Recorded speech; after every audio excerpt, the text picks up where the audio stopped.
Olá a todos, Felipe Fábio, Juliana Pila, zootecnistas e analistas de mercado aqui da Scott Consultoria. Estamos aqui hoje para mais um Mercado Sem Rodeios. Ju, essa semana quais são as pautas que nós vamos trazer?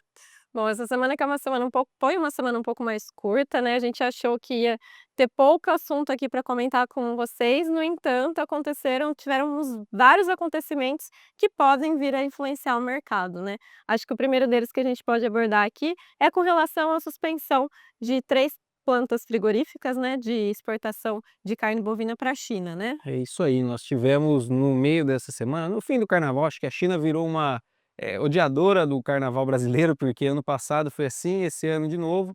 A gente pega e tem a China suspendendo a exportação de um frigorífico em Mozarlândia, o JBS de Mozarlândia, o Freeze em Nanuque e o Boomart aqui em Presidente Prudente, em São Paulo.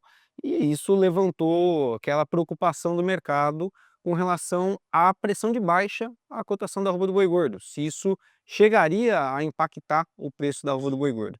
Bom, e na nossa visão, não. Quais as razões, né, Ju? É, eu acho que é mais regionalizado, né, e pensando aí que a gente tem 126 plantas frigoríficas que fazem a exportação para a China atualmente, né. Isso, é esse ponto. Nós temos hoje um pool de plantas que atendem ao mercado chinês. Nós tivemos a abertura de mais plantas no ano passado também para atender ao mercado local. Só para deixar o pessoal que está nos acompanhando aí ciente, por que que houve essa suspensão? Tinha ali um tempo de carência mínima com relação ao fluorazon e isso foi identificado que ainda havia resíduo desse composto, que é muito usado hoje nas pastagens aqui do Brasil, para controle de pragas, e isso acabou levando aos chineses a suspenderem. Na nossa visão, é uma medida muito mais comercial do que qualquer outra coisa. É, e cabe destacar que não foi só as 3 plantas aqui no Brasil, né, também tivemos na Argentina, no Uruguai e na Mongólia, né. Isso mesmo, viu? Obrigado pelo lembrete. Foram mais essas plantas em outros países também que sofreram essas sanções por parte do mercado chinês. O que preocuparia mais, talvez, é a questão de Mozarlândia. Hoje, no Brasil, é a principal unidade com capacidade de abate para atender ao mercado chinês e poderia haver um redirecionamento das boiadas locais para outras regiões, né? Fazendo com que aquela boiada que estava escalada para Mozarlândia fosse para outras áreas e pressionasse a arroba do boi localmente aonde essas boiadas passassem a compor as escalas de abate. Mas não é algo, na nossa visão, que venha a atuar de maneira generalizada no Brasil, deve ser algo mais localizado, e a pressão de baixa que nós estamos assistindo, a gente abre mês de março com o mercado em São Paulo cedendo, é por conta de uma oferta ainda confortável por parte dos compradores. Então nós tivemos ainda uma participação de fêmea elevada em janeiro e fevereiro, e os compradores com uma certa facilidade em compor essas escalas, têm pressionado a arroba do boi nesse comecinho do mês de março. A gente teve queda nessa sexta-feira para a arroba do boi em São Paulo. Então assim, não é algo relacionado ao que aconteceu para a suspensão, e sim em função dos fundamentos do momento do mercado do boi, com oferta de fêmeas ainda confortável para os compradores. Exatamente. E o segundo ponto, né, é o caso Estados Unidos, Trump, retaliações, enfim, tivemos também bastante pauta no mercado internacional com relação a isso, A né. guerra comercial ela ganhou uma escalada nessa semana, né, de pós-carnaval. A gente viu Estados Unidos voltando com as suas tarifas a México e Canadá. Claro que voltou atrás, o Trump voltou atrás no meio da semana com relação ao México, mas enfim, e também com relação à China. A China retaliando as tarifas impostas pelos Estados Unidos ainda em fevereiro. Agora a China aumentou a alíquota para importação de produtos norte-americanos, dentre eles a carne de frango, a carne bovina, a carne suína, soja, sorgo, milho, pescados e frutas, enfim. E essa tarifa foi de 10 a 15% a depender do produto. Então, em resumo, a guerra comercial ela tem tido ares mais tensos e que podem, acho que, beneficiar o Brasil, né, Ju?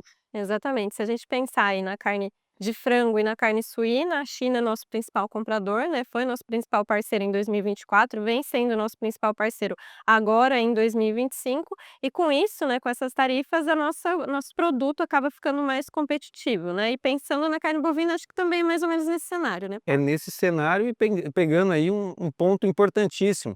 A gente está com a questão da China. Os Estados Unidos hoje não é o grande fornecedor de mercado chinês, é o Brasil, ponto. Brasil e América do Sul e um pouco de Austrália ali também dentro dos principais fornecedores. Quando a gente para olhar o preço da nossa arroba no mercado internacional frente aos nossos vizinhos, nós temos ainda o preço mais interessante, o preço mais atrativo em dólares, o que nos coloca como um fornecedor para a China interessantíssimo. E do outro lado, quando a gente para pensar em Estados Unidos, Canadá e México são dois importantes fornecedores de carne ao país. Os dois juntos representam cerca de 37% do que os Estados Unidos importam de carne bovina. Ano passado eles importaram quase 2 milhões de toneladas de equivalente carcaça e esse ano de 2025 devem importar nessa mesma intensidade. E com os dois principais parceiros podendo retaliar a questão das importações norte-americanas, o Brasil ganharia destaque. O Brasil que no ano passado foi já um dos principais fornecedores de carne para os Estados Unidos, foi o segundo maior destino da nossa carne depois da China em 2024. Então esse contexto, tirando aí a questão China e Estados Unidos, acaba beneficiando, na nossa visão, o comércio internacional para o mercado brasileiro de carne bovina. Exatamente. E por último, né, nossas medidas aí do governo foram anunciadas aí em função de conter uma inflação, talvez, né? A inflação de alimentos virou pauta de novo, né? A inflação de alimentos, a gente tem visto café, ovos recentemente, a Exatamente. carne bovina, todos esses produtos num contexto de aumento de inflação, e isso levando o governo a buscar medidas para tentar conter esse aumento de preços. O governo anunciou ontem, na quinta-feira, algumas medidas procurando essa contenção. Quais foram? Você tem aí marcado? Foi a isenção de alíquota, né, para 9 alimentos, entre eles as carnes, açúcar, café e milho, que eu acho que são aí os principais, né? Exato. Então o governo o que que ele fez? Ele está tirando a tarifa de importação dos compradores brasileiros para esses produtos da cesta, café, a carne bovina, milho, pensando em custo de produção. Só que o grande ponto, o grande X da questão é que nós somos hoje o principal produtor de café, nós somos hoje o principal produtor de carne bovina, o segundo ou terceiro maior ali, entre o top 3 na produção de milho. Então a questão de oferta ela está bem clara que o Brasil é importante com relação a esses mercados que o governo anunciou. Não deve ser uma medida que, para o que ela está sendo feita, a contenção da inflação de alimentos aqui no Brasil, pouco ela deve atuar, né? A gente não deve ter um cenário onde o produto internacional chegue mais competitivo do que do que o produto no mercado interno, mesmo com essa redução das alíquotas. E aí a carne bovina tem um outro contexto também, né? Pensando na carne bovina, hoje a arroba, brasileira é a mais barata aí no contexto internacional, né, então vamos ver o que que isso vai surtir de efeito, muito provavelmente nenhum aqui pensando no bolso do consumidor. Isso aí. E para fechar, a gente tem que destacar também a questão de que a questão não foi falta de carne no mercado em 2024. O preço da carne não subiu porque a oferta de carne, a oferta de boiadas diminuiu.